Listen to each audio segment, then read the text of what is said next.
But I would say so much of it is just learning by interviewing people and writing about them. And being third-generation Japanese American, it had a certain resonance for me. Sake is rapidly changing right now. It's like such a really interesting time to be involved in the sake world and, dabbling in it or, casually or like taking deep dives because it's...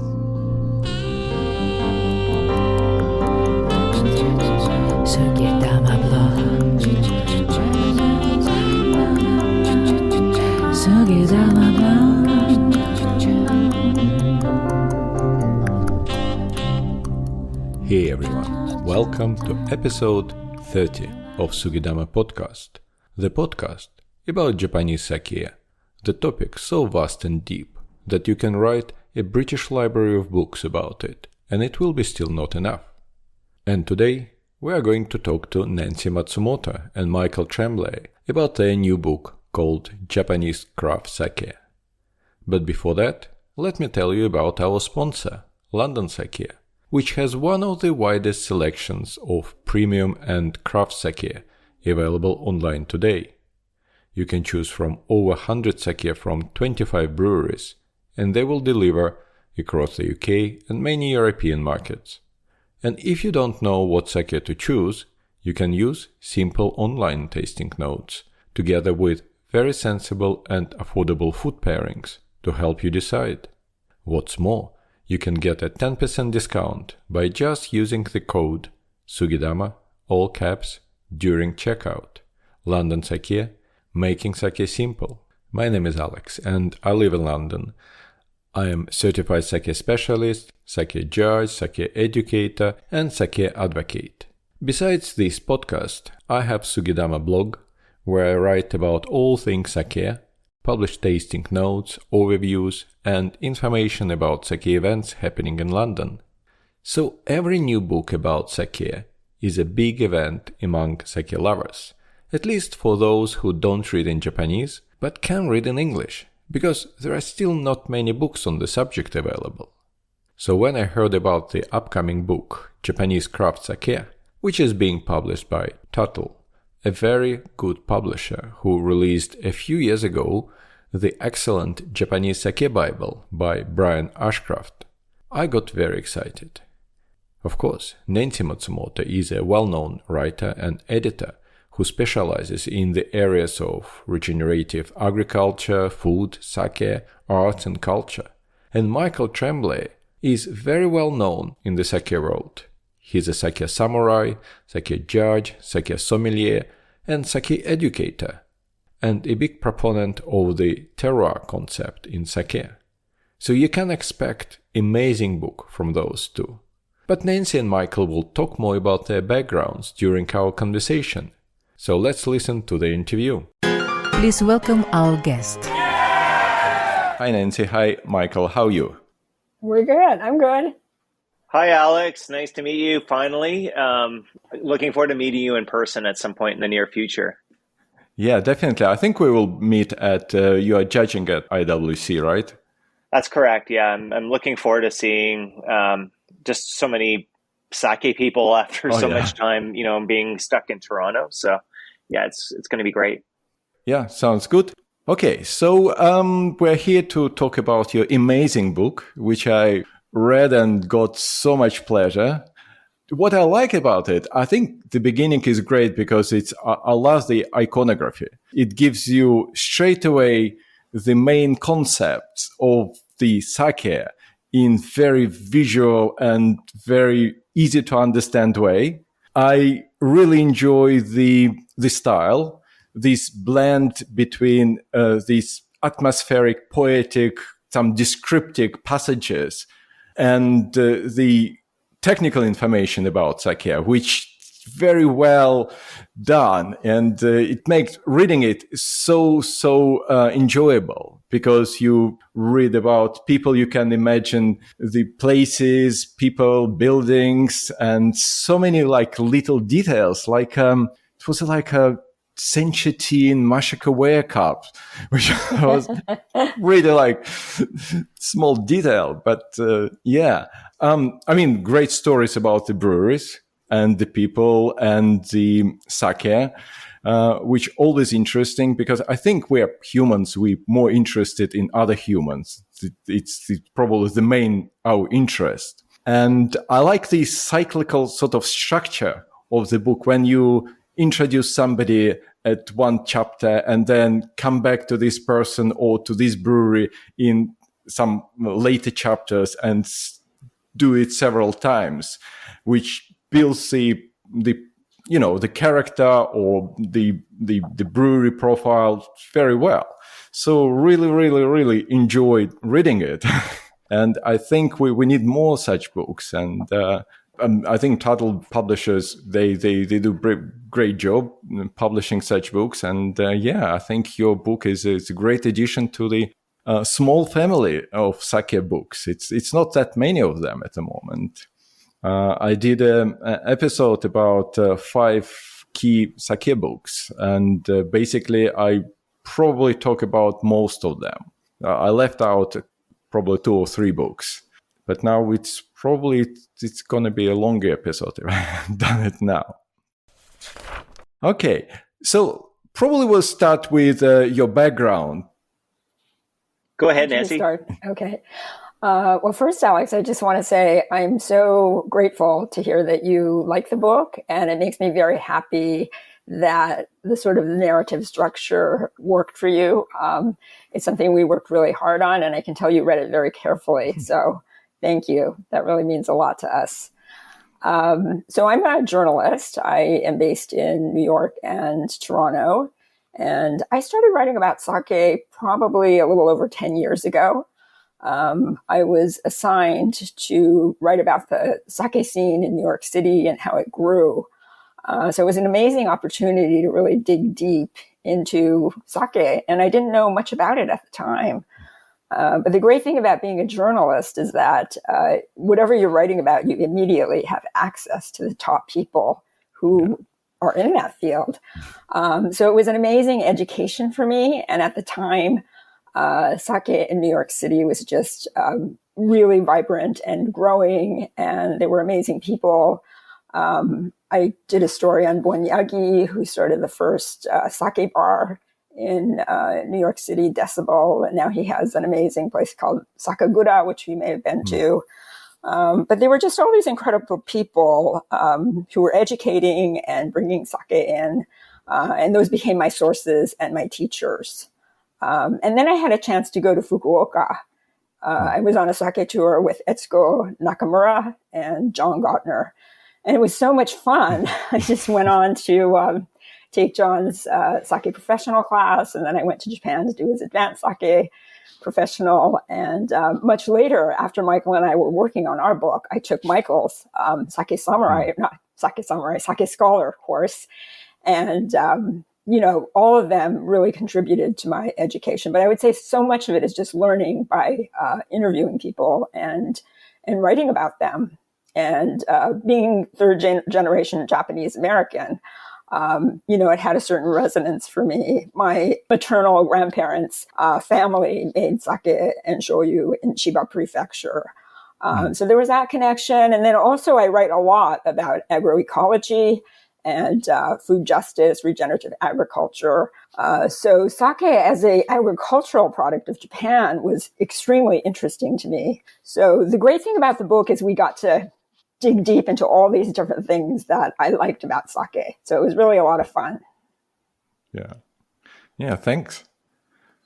Michael? I'm Michael Tremblay. I'm the second half of the dynamic duo that wrote this book. And I want to echo Nancy's sentiments about, your kind feedback about the book. It means a lot. Not a lot of people have had the opportunity to see it yet. And so it's really exciting to talk to someone that's actually, read it from, cover to cover. Yeah.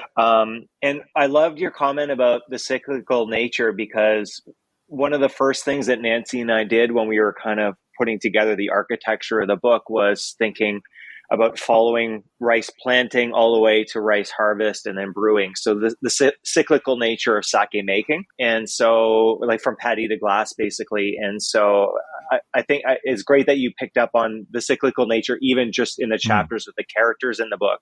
And the other thing that you noted too with we are that intro where we go into the sake basics, I think is important to make sure that, if you're new to sake, the book isn't too terrifying of a read for you. And I think we really tried to work hard to strike the right balance of that introductory material and also getting into some of the geeky, more advanced topics and kind of weaving it all together. That's what's, for me, one of the most exciting aspects of the book is how we were able to do that. I got into sake. Funny enough, Nancy said 10 years ago she started writing about sake. I probably started teaching about sake at that point. So I started getting into sake about 15 years ago. But at about year 4, I was sent to do John Gottner's course in New York. From my restaurant that I work at called Key Modern Japanese and Bar. Back then, that was a hugely eye-opening moment for me because up until then, there wasn't a lot of access to sake education in Canada. And so I was constantly trying to figure things out. It was a bit of it was like reading a mystery novel and trying to figure some of these terms and what they meant and all that. And so, sitting in John's class for 3 days, I was like, oh my God. And I was writing furiously. I was like, yeah, that makes so much sense. Wow, I got this. And so I finished that. I came back to Canada and to Toronto. And I was just very lucky to be in a position at Key where we had a budget that every month we did 2 seminars for our staff. And I chose the topics. So I did some wine topics, but most of the seminars gravitated around sake and food pairing and different regions and stuff.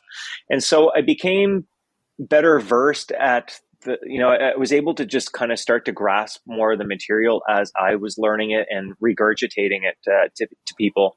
And then I was lucky enough to go and do the Advanced Sake Professional course in Japan. That was great because that was my first introduction to setting foot in a sake brewery, which is really exciting back then. And not just one sake brewery, but sake breweries at different scales. So you could really see, the different ways that brewers are making sake and whatnot. And then I came back to Canada, and my Key, at the time, I was one of the first people to do John's ASP in Canada. And so they took it as a bit of a PR thing. And I kind of felt a bit like a fraud because I was like, well, I know a lot more about sake now and, I'm getting a bit more solid footing, but, there's still some bottles that people will show me and from iconic producers, and I have no idea what this producer's about, or I'm not even, is this a good brewery kind of thing? And so I went to Japan multiple times to make sake, to learn what I could and to absorb what I could and just kind of live up to the certifications that, I was given. So, fast forward to the present, Nancy and I had it was just a very fortuitous time for Nancy and I to meet in Toronto when she relocated here, and, great minds think alike. We were out having sake and we were like, we should write a book, whatever. And things really moved fast from there. And I'll let Nancy tell that story because I really think one of the biggest pushes was this retreat that you did in the summer.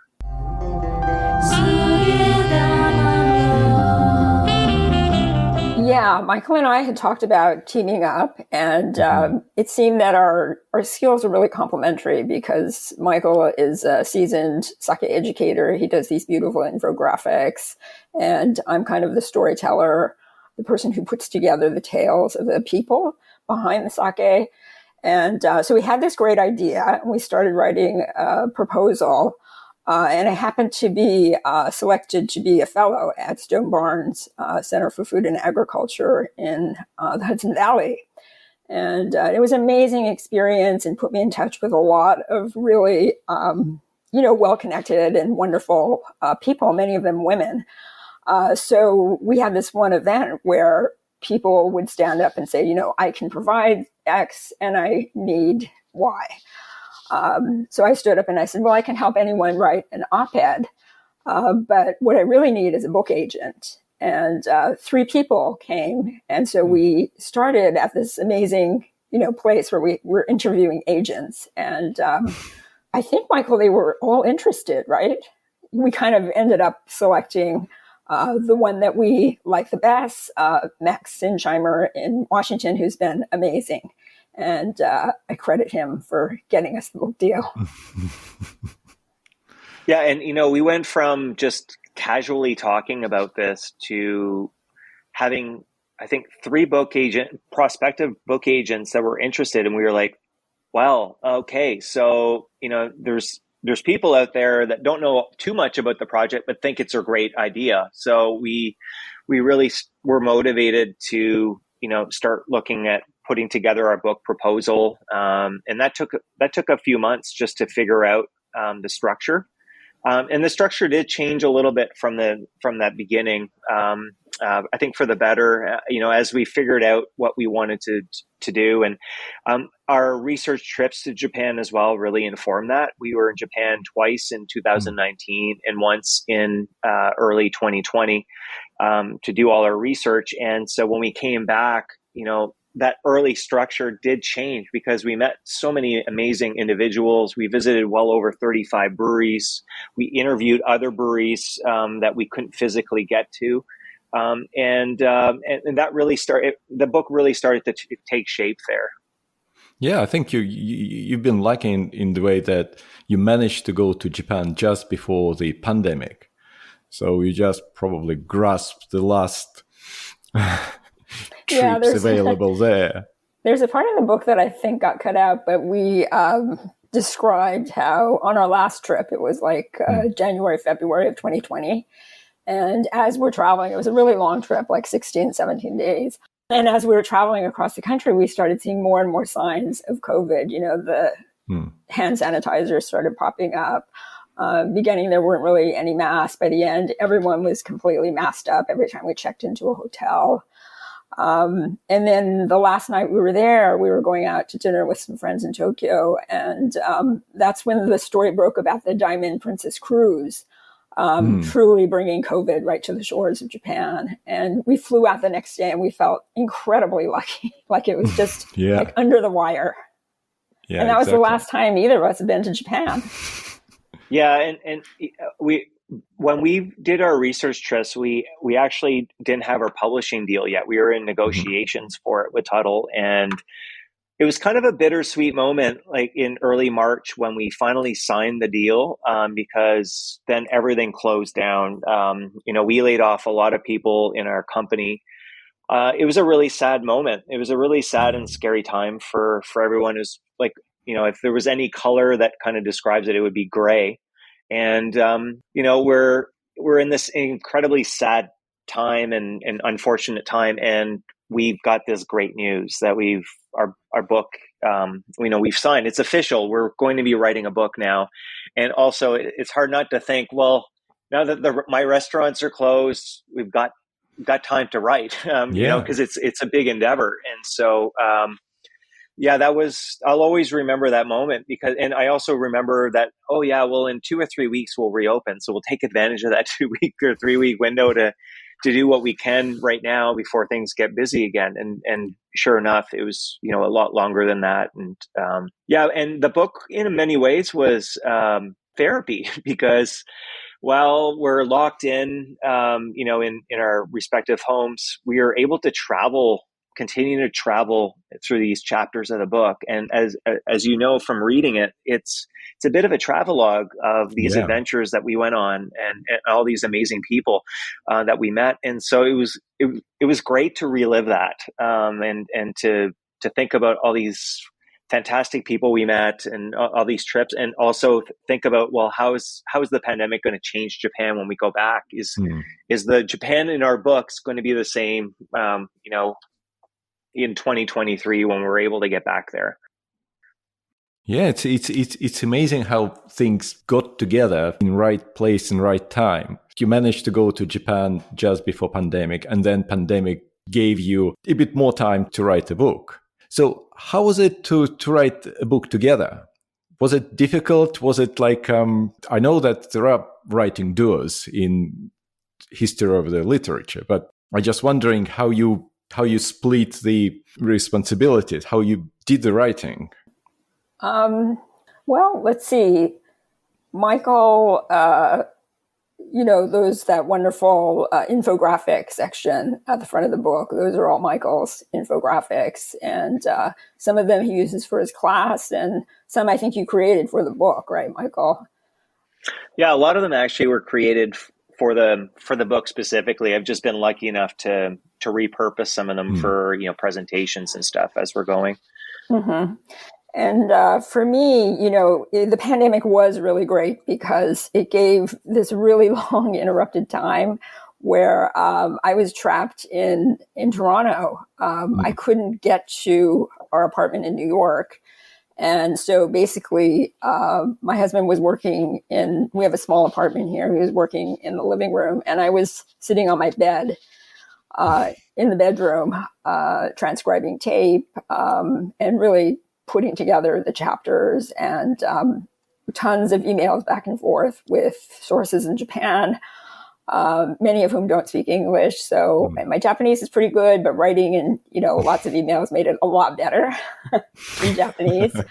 And so it was actually a weird lockdown productivity thing where it was good in a way for me to have that time. And and it was a way to relive the trip and all the fun that we had. So, it worked out pretty well. Yeah, and Nancy was the lead writer on the main body of the work. I mean, having two authors doing it would have been like two cooks in the kitchen, kind of cutting each other's fingers off in a way. So our process, quickly became, we just had we had a Google Drive page for the book and for each chapter, and Nancy would write and then send me things, and I would go through things as much as possible. We also had a fact checker in Japan that was really invaluable. That really provided a lot of invaluable. She was wonderful. Yeah. Okay. Yeah, and the rest is history. We just got into this pattern. Again, another cyclical pattern. As the chapters kept coming in, we just kept working, reworking, and then our editor, Kathy Lane at Tuttle, basically at some point we handed her the book, and then she took the time to read it, and then she started sending us a bunch of queries or things that we needed to consider changing. Yeah, I should add we had 3 expert readers who were really great. John Gautner, Chris Pierce from Old Sake Imports, and Bo Timken were I can't think of 3 better people to read a manuscript, and gave us a lot of good feedback. Chris was really wonderful because he's got such a long history in the sake world in Japan, and he just brought a lot of interesting perspective to it, I thought. But they were all great, really helpful. Great. Yeah. I think it's quite interesting because obviously you complemented each other in the way of skills and knowledge, and as a result you've got very good book and amazing book.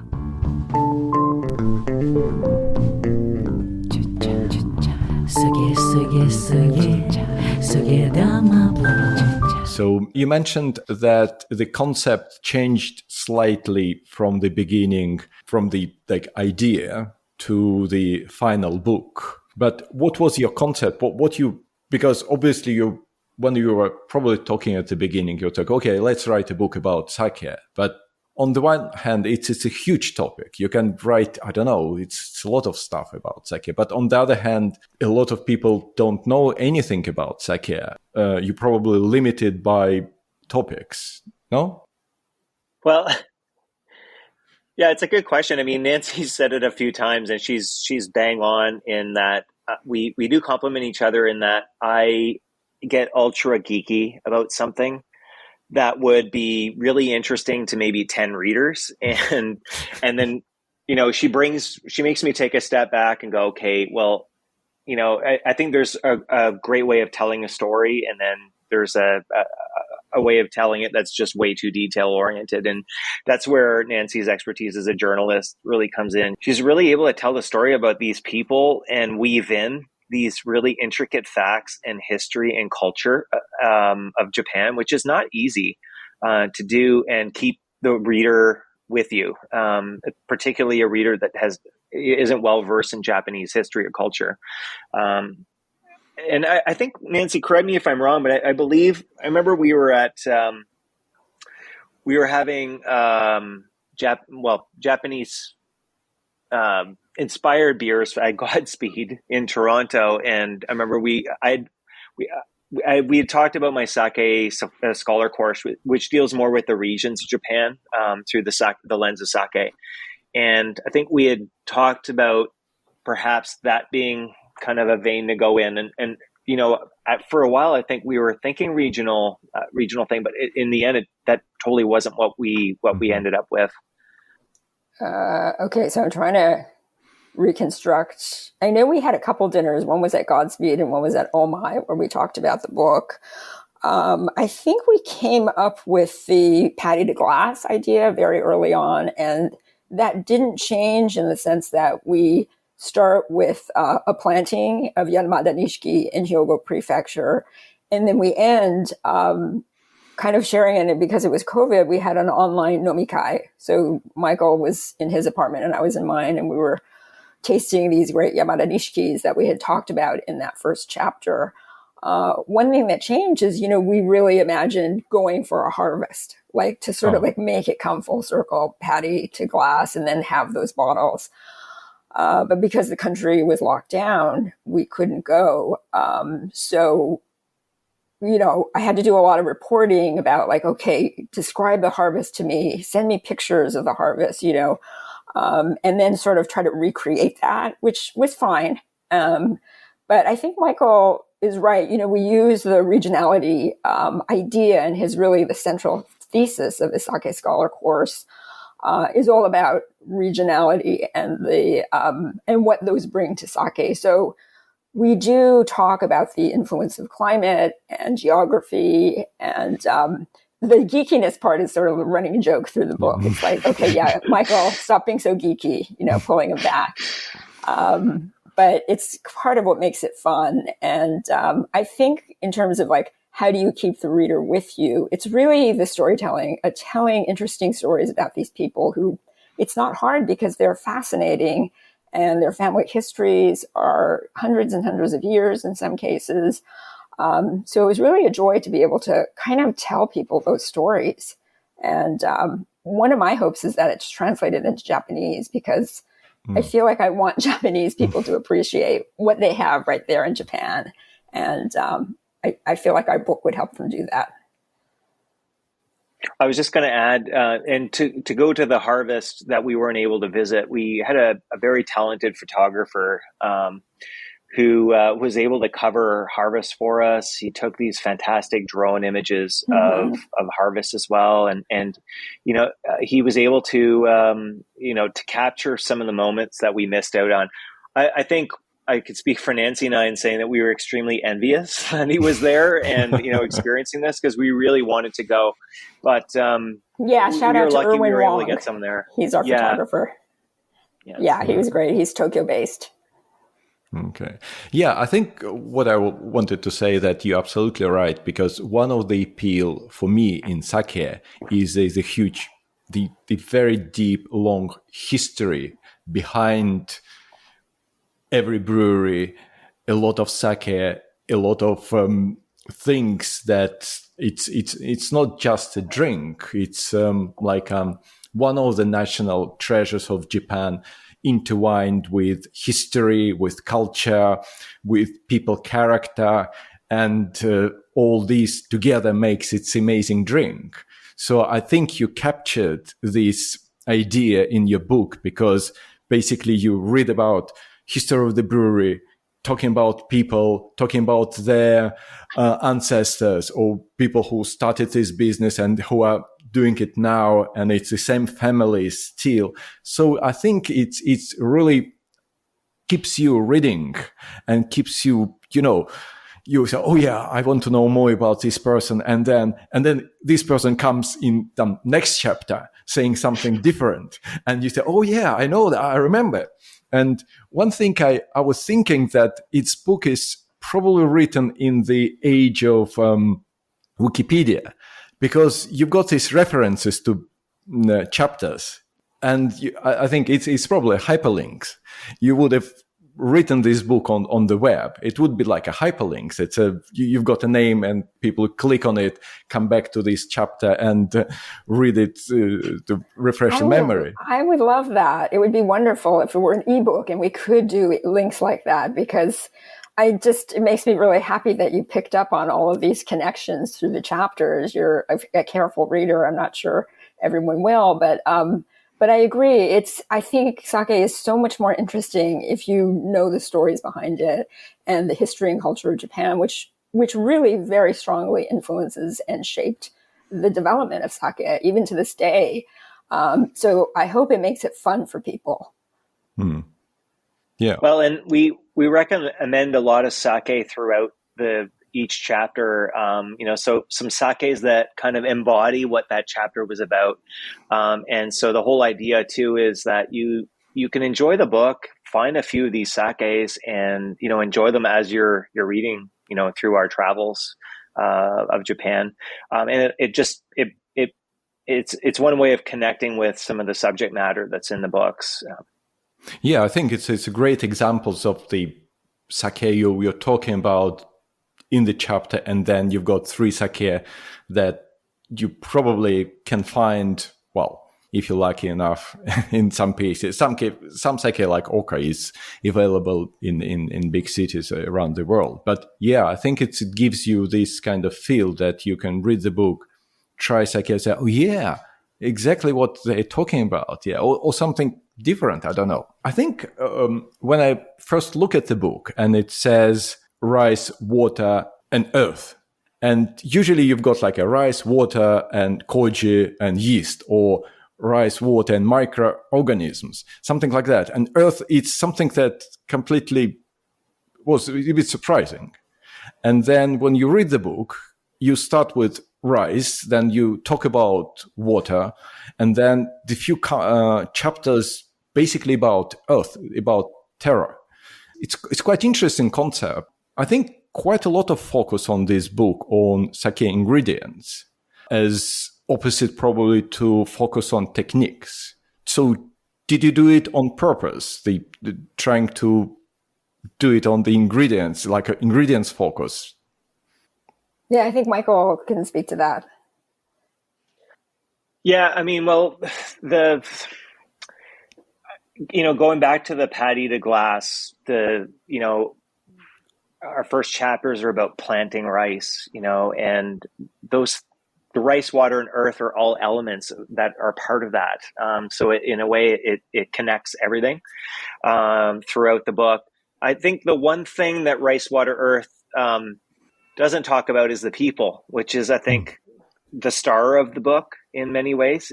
We talk about the ingredients and all that. Like, for instance, koji-kin. We talk about koji-kin, but we don't talk about the fungus. Like, we do mention what it does. And, that's in the basic section as well. But really it's about, well, let's go and talk to people that actually propagate koji-kin. They make it for the brewers and understand what they're doing and how important they are to it.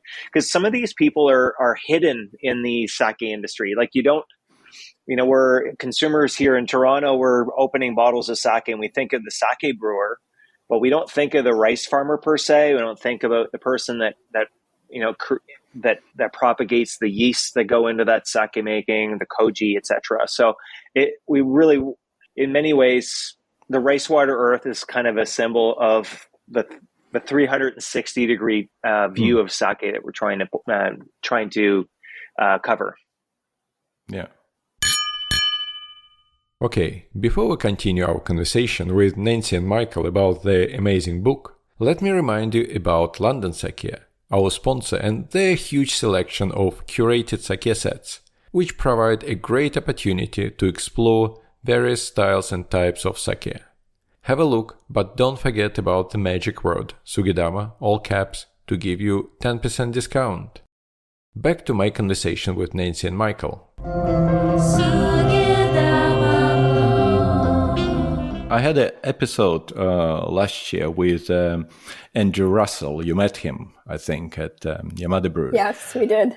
Yeah, and it was about yeast, and he said, "Oh, yeast, it's an unsung hero of sake, because people talk about rice breweries, but not about rice, or not about yeast. But you basically brought on the unsung heroes of sake making, like people who are researching koji or researching yeast, which was really fascinating, about reading how much effort people put into the isolating these strains of yeast. And I remember it was some process, and they're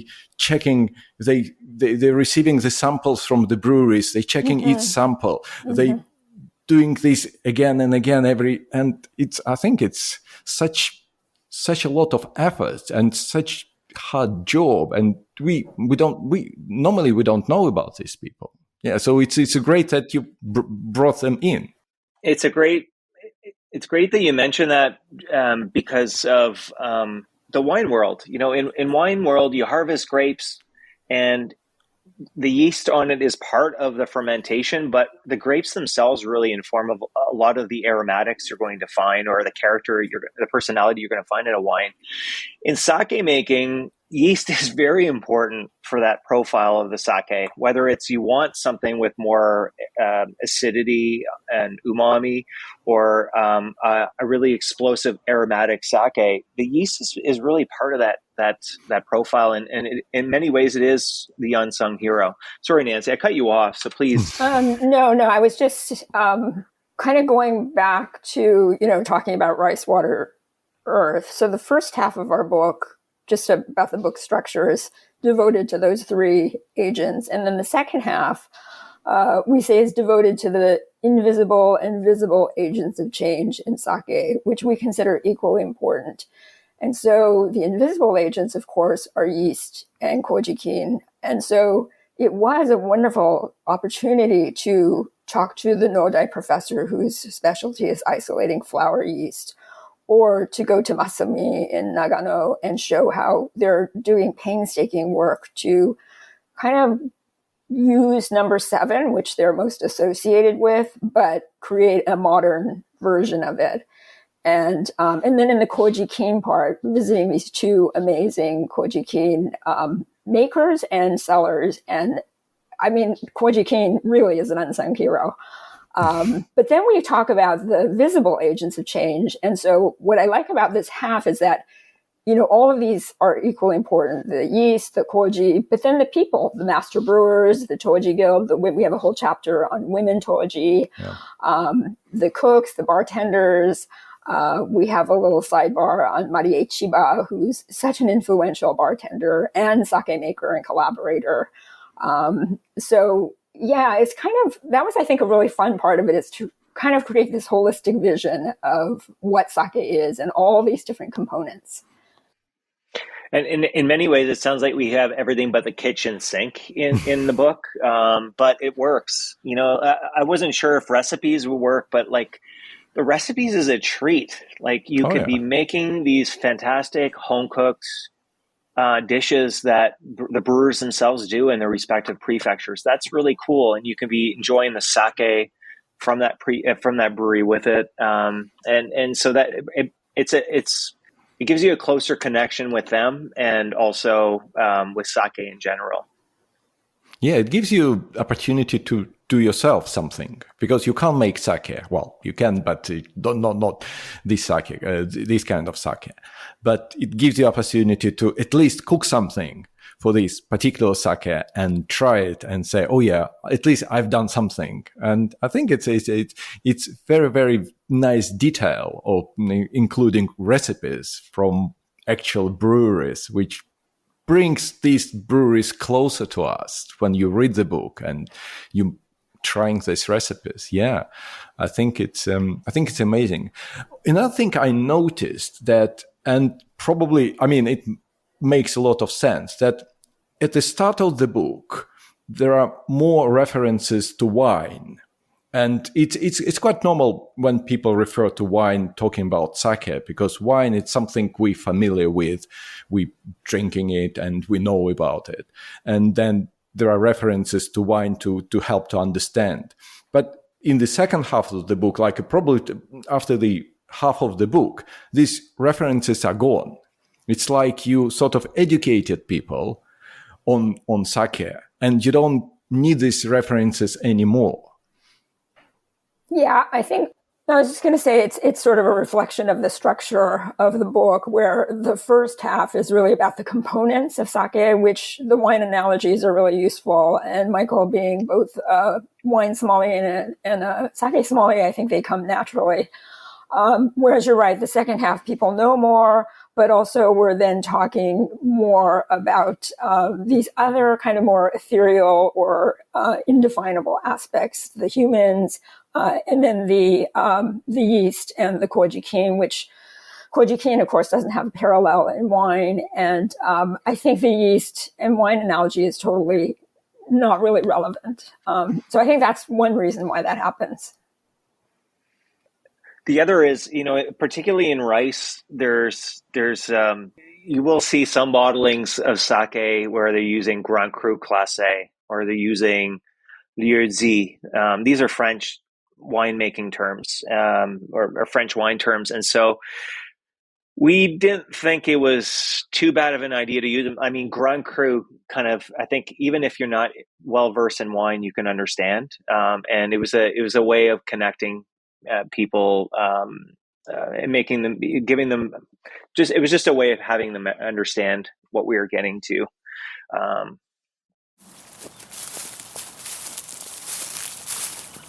I heard it several times from different people from the sake world that wine is 80%, well, the quality of the wine or wine itself, it's 80% ingredients, 20% the skill of the winemaker. While sake, it's opposite, 80% the skill of this sake brewer and only 20% of ingredients. So 100% true. Yeah. I mean, in winemaking, if you're making a really good wine, and you were really talented at cultivating those grapes, and having them really express the vintage and the terroir of the area, you're kind of a fool to be heavy-handed in the winery, because you can take all this really beautiful personality these grapes have and destroy it.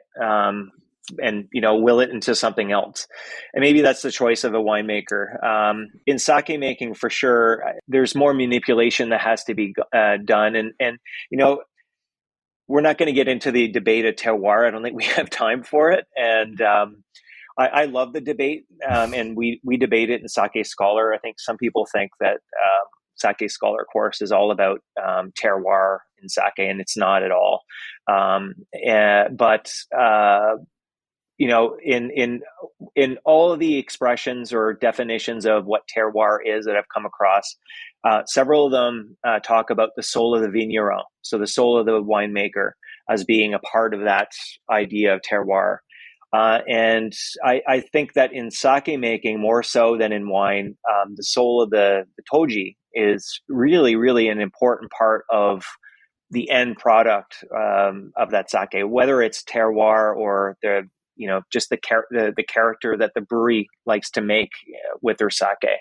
And I'm going to stop there because we're going to go on a different direction, and I'm just trying to keep us on track.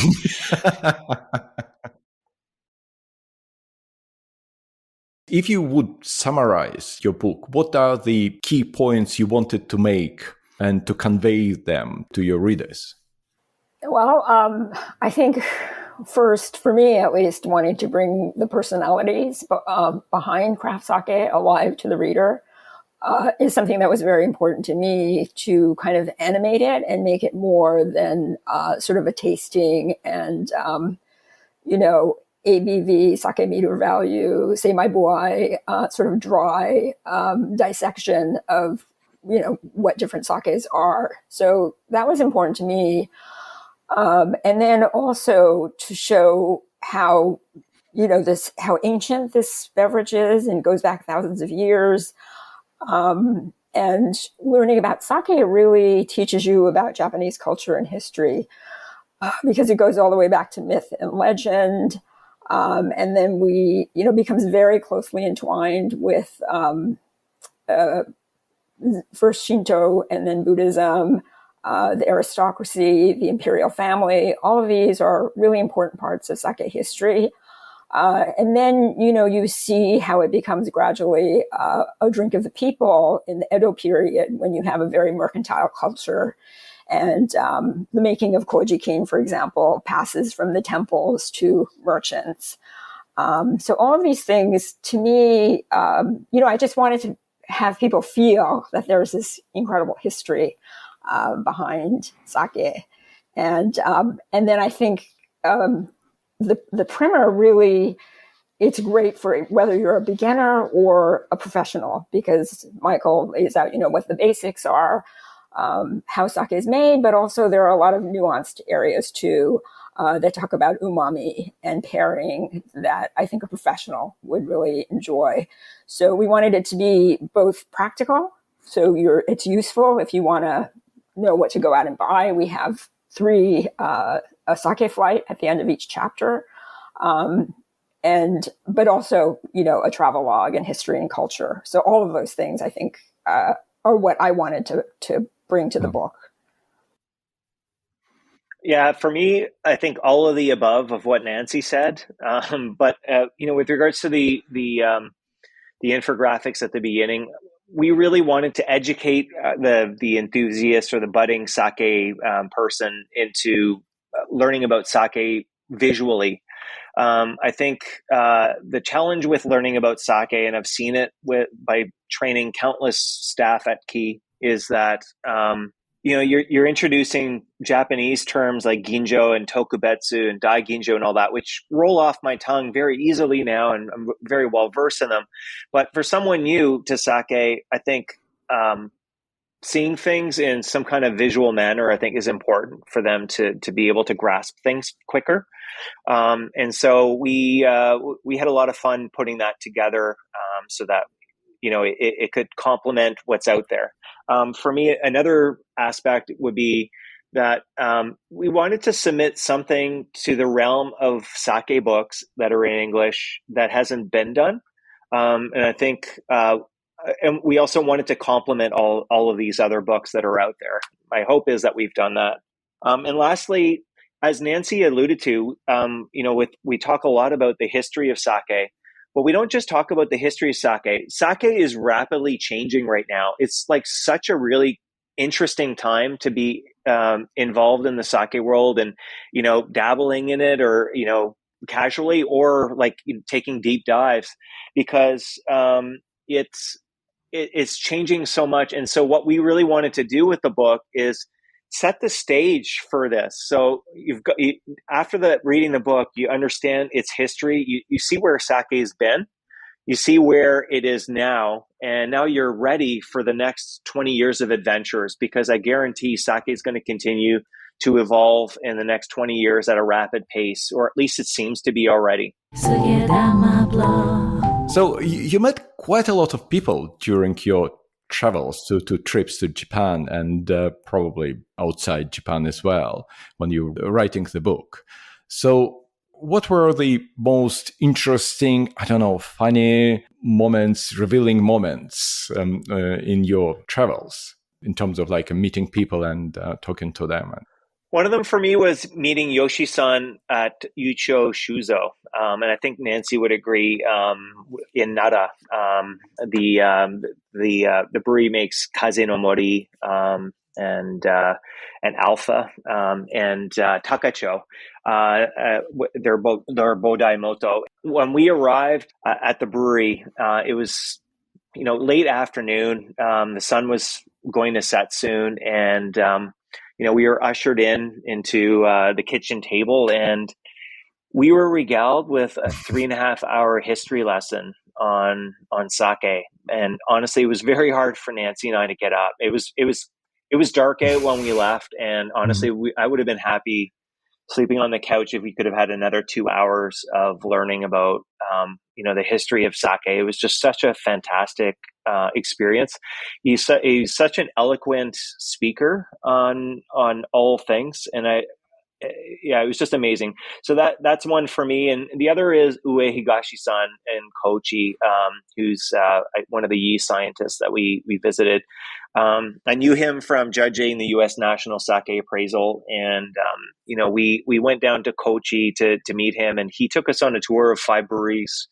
We visited his laboratory as well, and what was to me, it was one of the most amusing parts of the trip, because Ue Higashi-san was the man behind Cell 24, which is perhaps the most aromatic yeast to date, particularly on the ethyl caproate side. And he hates the yeast, and so there's a number of times we interacted with a Cell 24 sake, and he was just so deadpan, kind of like, ugh, this again, that kind of thing. It was just, and part of it was a bit tongue in cheek, but it was really amusing that someone could hate one of its the creator could hate one of the things that he created.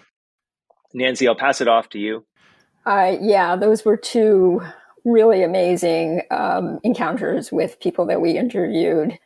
I think if I were going to add anything, I would say meeting the sake brewery families and being invited into their homes to share meals with them. So we were really fortunate to be able to have amazing dinners with the Maigaki family in Hiroshima. They're the makers of kamoizumi. Many people know shusen. Hiroshima is famous for oysters. So there were just oysters so many different ways, all of these great kamoizumi sakes. Maigaki-san is an amazing raconteur and a born teacher. So he just had us kind of spellbound. And while his wife and mother were bringing out this amazing food, and I love to eat and cook as well. So I'm always interested to see what the families are making. This happened also with the Miyasake family in Nagano-ken. They're the makers of masumi. So Keith Norum was sort of our guide, and the whole family gathered. And it was really amazing to see 4 generations of Miyasakes at the table. The youngest, who I think was about 5 or 6 at the time. And to see that kind of nuclear family all together. Amazing warmth, amazing cook. Again, Kumi Miyasake is incredible. A lot of sake kasu dishes. And then I would say the Kodama family at Tenzan, makers of Toko and Taiheizan, Kodama Jozo. And they also were extremely warm and welcoming, and you just saw a different side of brewing through the people, having those kinds of experiences. So it was amazing. It's really a lot of fun. Yeah, I think these stories are really interesting to read, and you feel yourself, in a way, invited in behind the scene of the sake making to their completely different environment when they actually live their lives, not making sake.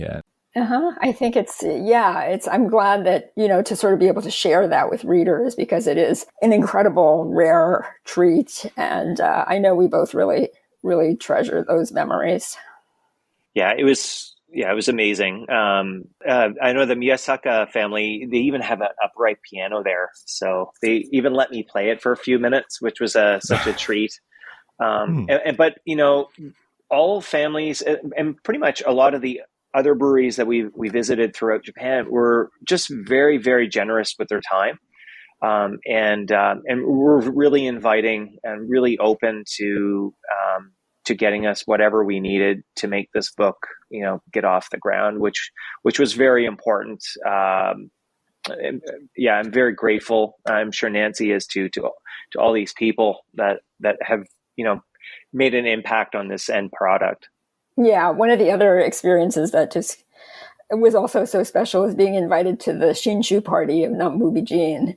And so Kuji-san is an amazing leader in the industry, and to be sort of flies on the wall at this really local celebration of the new sake of the season that's held every March, that was also a really fun experience. And we got to meet his prize farmer at that event, which was a highlight for me to see the farmer and his family there. So that was really fun too. And we also, every night we were out, we would hit up an izakaya, and we would always ask whoever the proprietor of the izakaya or the restaurant what sakes we should try. And so that was really informative as well. Because, I mean, I'm a creature of habit. I love certain brands and whatnot. But when we're on this kind of trip, it was really fun to come in and go, blank slate, let's see what they bring us from this prefecture. And that tells you a lot. These are breweries that, people are really passionate about or whatnot. And I found that really interesting. And we met so many interesting characters on our adventures doing that, from Fukuoka in the south all the way to Hokkaido. We met a lot of really interesting people. Yeah, I think it's one of the value of this book, because to introduce these people and the prefectures, which probably not that well known in outside Japan for their sake, because obviously we know Hyogo, we know Kyoto, and Niigata, and a few other prefectures, but a lot of prefectures people just don't know about. And it was quite interesting that you highlighted these places and areas, and which is definitely brings quite a lot of meat to the book, if you like, makes it so full of interesting and fascinating stuff. Have you discovered anything during your travel and writing the book that you didn't know? Or, I mean, obviously there are some new information, but something that you say, oh, really? I didn't think about it, or I didn't know about it, or something that you really impressed you, or like made you think differently about sake. And go ahead, Nancy.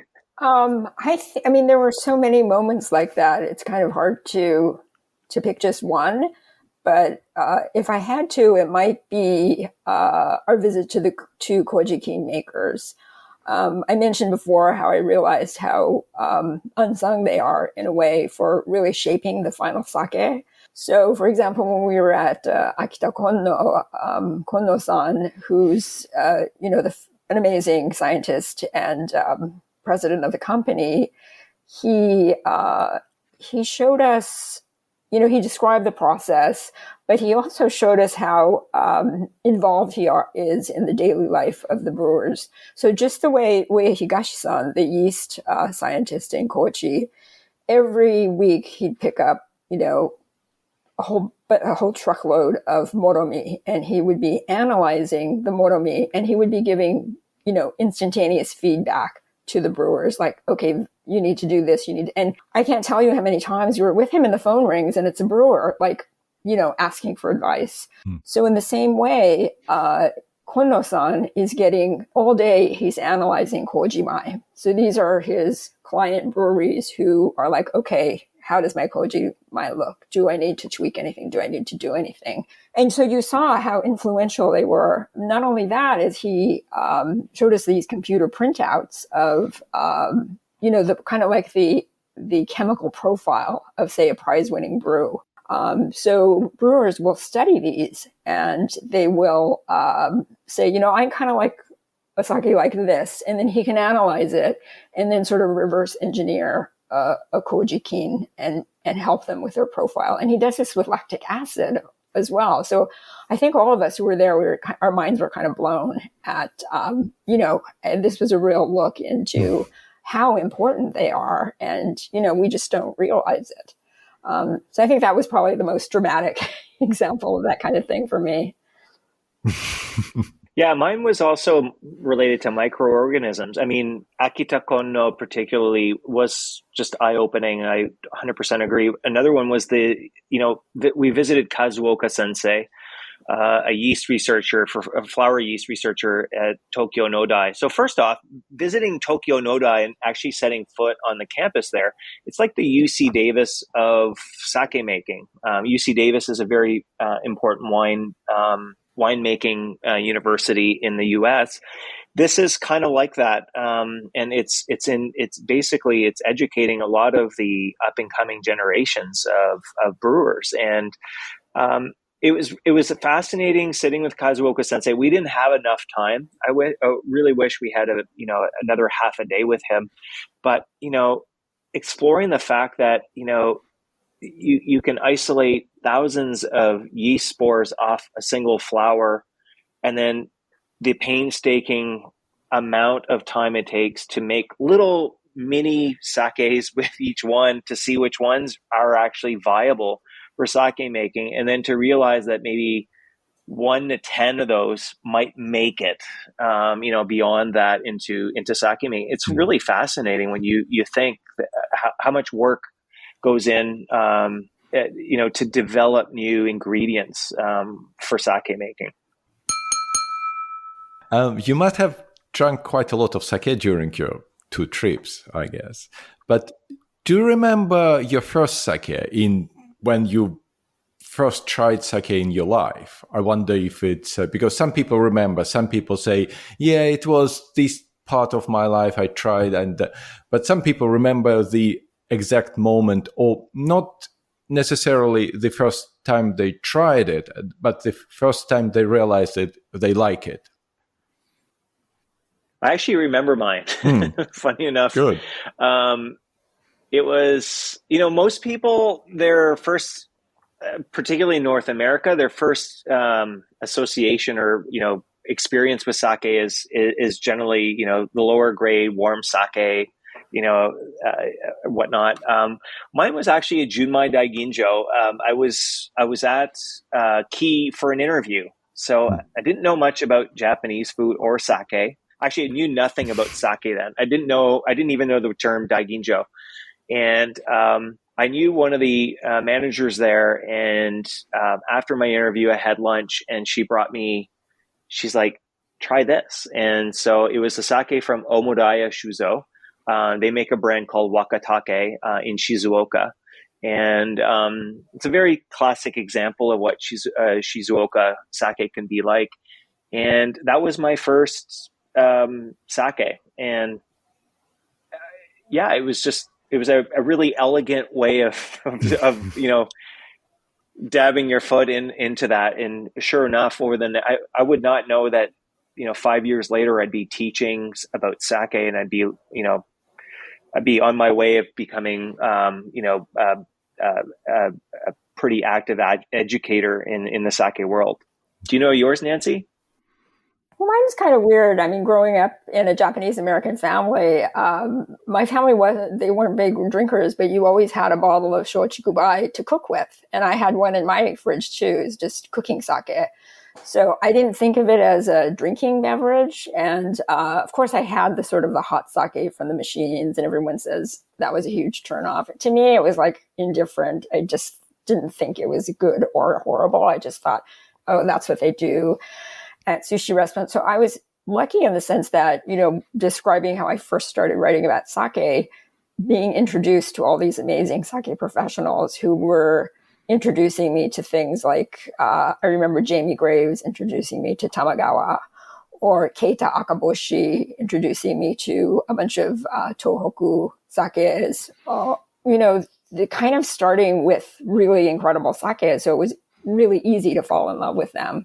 So I'm I'm sorry to say I don't remember exactly what the first one was. It wasn't like a lightning bolt moment as it is for some people. But I just remember realizing that it was an incredibly made drink that was very delicious, and I just wanted to learn more. Oh, and to add on that, I think we're still experiencing firsts in sake. I mean, there's every year I'm trying a whole bunch of new sake brands, new ways, brewers are making sake and whatnot. And I think that's one of the things that's kind of really, grabbed me and not hasn't let go is of my attention for it is that you can never put your finger on sake. When you think you know everything about something, there's something that's like and there's a segue into this new avenue that's like turns that on its head, and I love that. I love something that it kind of is like constantly evolving, although it's rooted in a very solid structure of tradition. Yeah. I think it's amazing thing about sake. It's always something new, always something. It's done this way, but yeah, I think it's a thing that obviously appeals to me because it makes it so interesting. So, would you like to introduce any sake to our listeners? Yeah, I think we both have a recommendation. I did try to pick something that is exported and that people could find. And I also wanted to pick one that's featured in our book. So I picked Sohomare, which is a beautiful sake that comes out of Tochigi Prefecture. And Michael and I, pretty early on in our research, we visited the Kono family. Jun and his son Michihiro run the brewery. What's interesting about these sakes that they make is, and we talk about this in our Yamada Nishiki chapter, most of the very, very top grade Yamada Nishiki is completely locked up and purchased by the big brewers in Hyogo, where it's grown and where the best Yamada Nishiki is grown. But there are just a very few brewers who have managed through relationship building and drinking with the right people to get access to these tokue patties. And Kono-san is one of them. So he uses top grade rice. He's also a Francophile. So he loves French wines. He speaks French. And he kind of took a cue from French champagne making, and he blends his sake. So, and he does a lot of Kimoto style. So it's the old fashioned, very labor intensive method. And the sakes that result are really elegant and creamy and lactic. So we actually have a pairing in our book that I love because they contributed, the family contributed a recipe for eggplant and green pepper with a miso sauce. And it's the best sake for this is their Kimoto Tokubetsu Junmai, because you want more robust sake to go with that oily quality. If you were going to do, say, a light seafood dish, you could pair it with the Kimoto Junmai Daiginjo. So there are two great sakes, or, the whole family is a great line of sake to look for. Yeah, I love this sake. Yeah, definitely. It's a great choice. I'm a big fan of it too. And Nancy beat me to the punch when she mentioned. I'm just kidding, of course. But I chose, and to be clear, all the sakes we mentioned have a really special spot in our hearts. So it's really hard to single out any one of these. But I picked a sake that really embodies several of the chapters in our book, but we do recommend it in our Bodai Moto chapter of the book, and that's the Tsuji Honten Gozenshu 9, the Junmai Usunigori Bodai Moto. First, the Tsuji Honten is based in Okayama, in the home of omachi rice, and we have a chapter on omachi rice, this ancient heirloom strain, and it, omachi in many ways is connected to 50% of the current sake specific rice strains out there, in some way or not. And so it's a really important rice to talk about. Second is the Bodaimoto. I love sake that really embodies the history and connects you with the past. And I'm fascinated by Bodaimoto. It, in many ways, it does predate Kimoto. I think people that are even new to sake have maybe come across the word Kimoto, but Bodaimoto is still a relatively elusive term, but also hard to find sakes. But the Tsuji Honten Bodaimoto is actually a fairly it's quite an accessible version of Bodaimoto, and not just in finding it in markets outside of Japan, but also in terms of how it comes across to a consumer. It's a really fun sake. Third, it's made by a female toji, Maiko Tsuji, and so I think that's really cool. And even the word Gozenshu 9 is referring to these 9 young brewers. So there's something modern about it. And that's the last thing about it, is that there's this bright acidity in the sake that you typically get with Bodaimoto. And while this is such an ancient way of making sake, the sake to me is ultra modern. It's just like really, it feels really cutting edge for something that was, is a technique that goes back centuries. And so, yeah, I think and I have to say, another reason I thought of that sake is I first had it in London.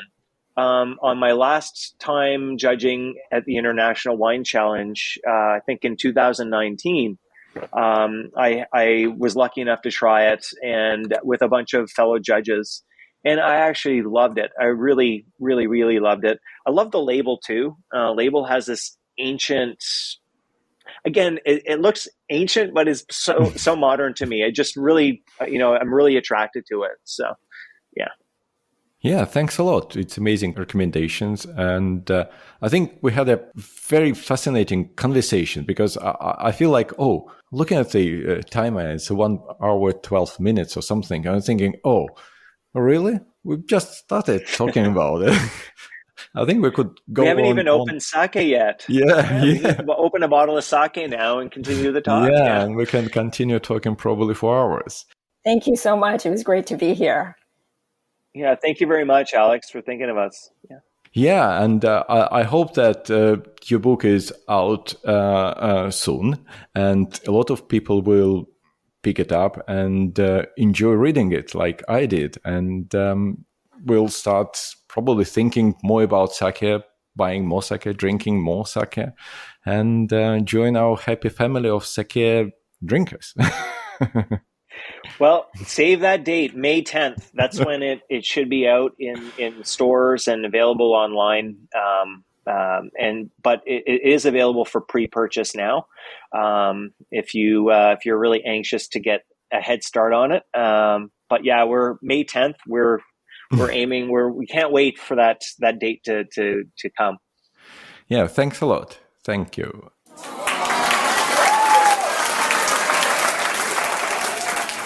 I think that the conversation with Nancy Matsumoto and Michael Tremblay turned out quite interesting, and I hope you enjoyed it.